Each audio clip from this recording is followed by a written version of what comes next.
On Wednesday, January 18th, hundreds of armed police descended on the Bedouin village of al-Hiran in the south of Israel. They came to demolish the houses in the village as a part of a government plan to remove the village and displace its population in order to build a new settlement on that land. A demonstration to resist the demolition was attended by the Bedouins from the region as well as many from all over Israel in an attempt to prevent the demolition. A school vice principal on his way to support the demonstration by the name of Yaqub Abu El-Kian was shot to death by the police, and from what the Bedouins in the village are saying, police shot and killed him in the car, and his car spun out of control, killing a police officer by the name of Iris Levy. The police initially claimed that Yaqub Abu El-Kian was an ISIS terrorist who intentionally ran over the police officer. However, a video which the police released to tell us a better story tells us a different story. The footage they released shows that the police opened fire on the car, then it spun out of control and ran over the police officer. Furthermore, although the police said that they only shot warning shots in the air, the autopsy showed that the police bullets have shattered the knee of the driver. His leg may have been disabled or stuck on the gas pedal, explaining how the car accelerated out of control. Joining us now to explain what happened is Kobi Snitz. He is an Israeli mathematician, a political activist that participated in the demonstration in al-Hiran and can give us an eyewitness report. Thanks for joining us, Kobi. Thank you. What is the story of al-Hiran, Kobi? Why does Israeli police wish to just demolish it? And tell us about what you witnessed. I wish we had that many people to resist the demolitions. By the time that the police got there, it was down to the people in the village and not far from enough supporters. We weren't very many.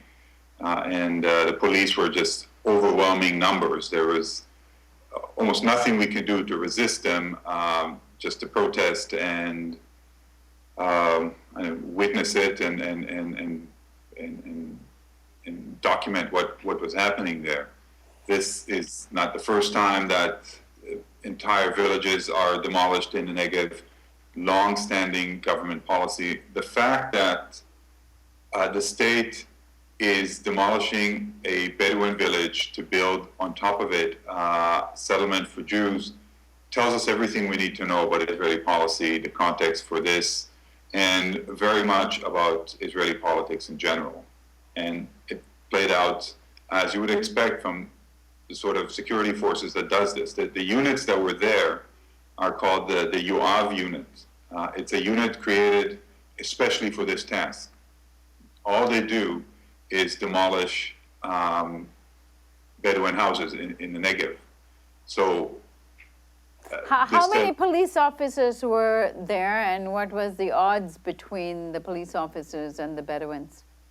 There are more than I could count. I think the police reports said 500, but they're everywhere, more than we could count. And they, as I said, it's a special unit, and this is all they do. They become extremely dangerous and hostile. They showed up before anything happened. They already had their guns drawn, pointing them at people. Before they even reached the house of al-Kian, which was at the top of the hill, at the top of the village, I saw them pointing their guns at another driver in a separate car, threatening him, banging the windshields, pointing the guns at him, forcing the door open. And I told myself, all it takes is that for that driver's foot to slip off the brake, or for the car to move just a little bit, for the trigger-happy cops to shoot him too, and then declare that he was trying to run them over. All right, so clearly the footage we just showed you demonstrated that the car at some point goes completely to the opposite direction indicating that the driver has lost control, or at this point, as far as we know, he was killed according to the autopsy. Give us a sense of what the public reaction is to seeing this footage, and why would the Israeli police release this? Did they consider this a defense of their actions? Yeah, I think they do. I think they do because the typical Israeli reaction is that if a cop is hurt and a Bedouin or any other Arab is involved, he's automatically guilty. And the burden of proof is on us to prove that he's not. So the cops assume that, and they assume that everybody in the Israeli public will feel the same way, and they're generally right. The general reaction is that it's very easy to blame Arabs and Palestinians, and politically speaking, I don't think that even with all the evidence undermining the police's version of the story, in the collective memory, I think it might very well remain, at least in Israel, as a terrorist attack. Similarly, not too long ago, there were, thanks to drought, a lot of fires. Government ministers immediately declared that this is arson done by Palestinians. Never mind that no one has been charged with politically based arson.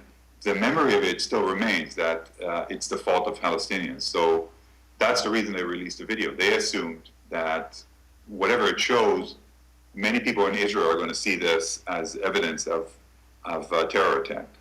And give us a sense of who was Yaqub Abu al-Hiran, and did he have any reason to even charge at a police officer? From what I gather and have read, he was on his way to the demonstration.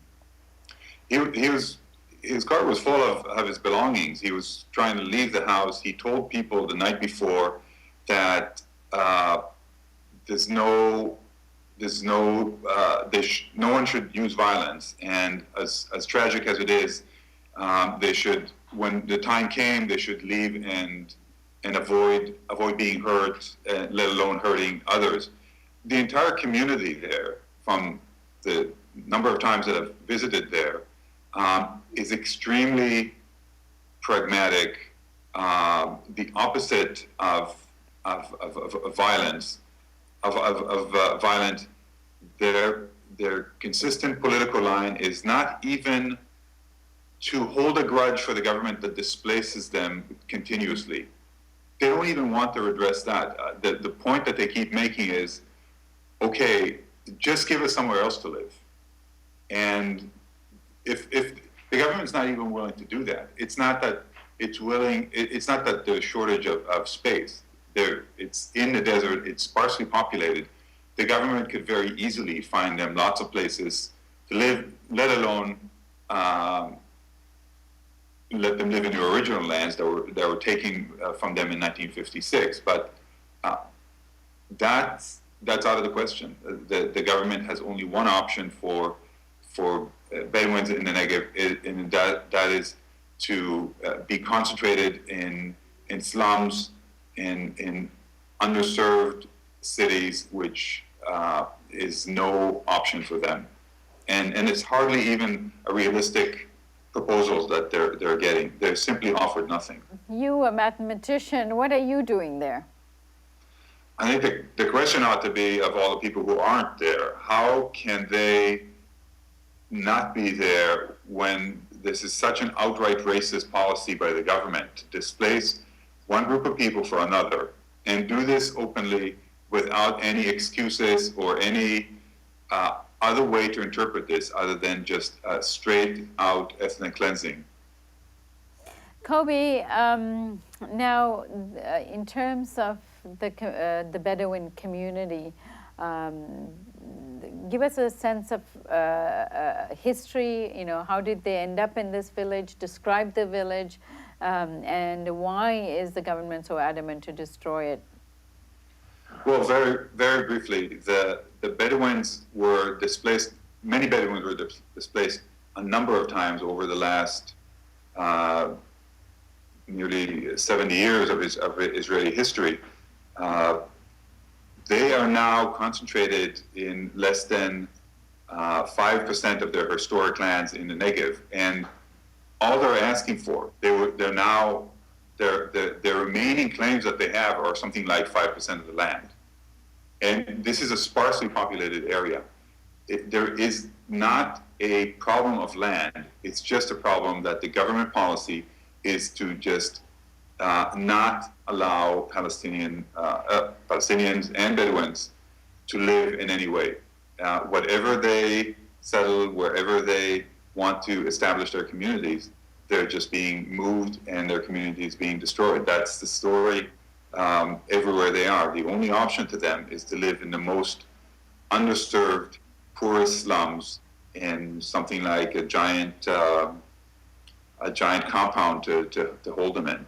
Kobi, this is obviously an ongoing story we would like to follow in terms of what's happening to the Bedouins and if they're going to actually get relocated in spite of this struggle and protest. We'd like for you to come back and continue to report to us about the developments. Sure. I'd be glad to. And I thank you for joining us on the Real News Network.